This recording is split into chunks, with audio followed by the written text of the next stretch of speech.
Hurmatli jamoat, assalomu alaykum va rahmatulloh. Buna Xudo xolasa 1 tonna 280 kilo yük öldü. 20 çifte oldu. Her bir çifte 64 kilodan bir alma kömür. Maşallah. Bir alma kömür. 64 kilodan bir çifte 1 tonda 280 kilo alınır buyursa. Bugün taratavuz bunu Xudo xolasa. Bez okularken 14 polalı yüze az da 4 çifte.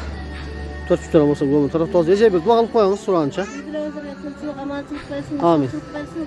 Ağustos ayından olsa esen hemen üylerine kaçtılar nasip olsun. Amin. Rahmet. Rahmet. Rahmet Ece. Rahmet.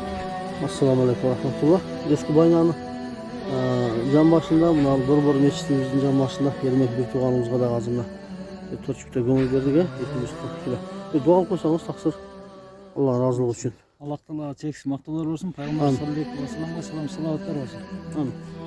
Şimdi neme bu demir suyunu hak edip berişti. Amin. Biz razıyız. Allah Teala razı olsun. Amin. Bilginin insanlarınızga Allah Teala razı olsun. Aytkanınız olsun. Rahmet olsun. Allah. Söz Garadok 101. Ecekemizge hazır. Bu yerden bir 4 çifte gömül verdik. Eceke bir rahmet yapıp bir dua alıp koysanız hem özünüz tatmayla bunlar alıp koyalım. Amin.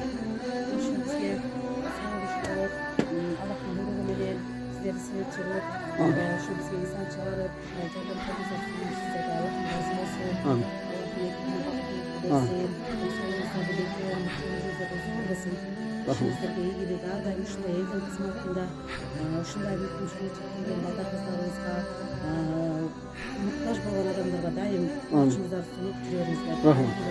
Aytkanınız olsun. 9. söz Garadok. Bir gün 4 çifte gömül verip koyduk Allah Teala'nın razılığı için. Olup biraz gittir. Rahmet getir. Allah Teala ihsan kılganlardan razı olsun inşallah. Ama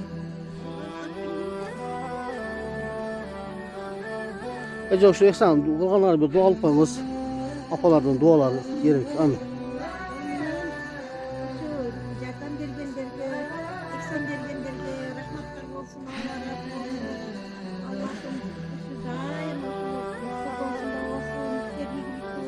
Amin.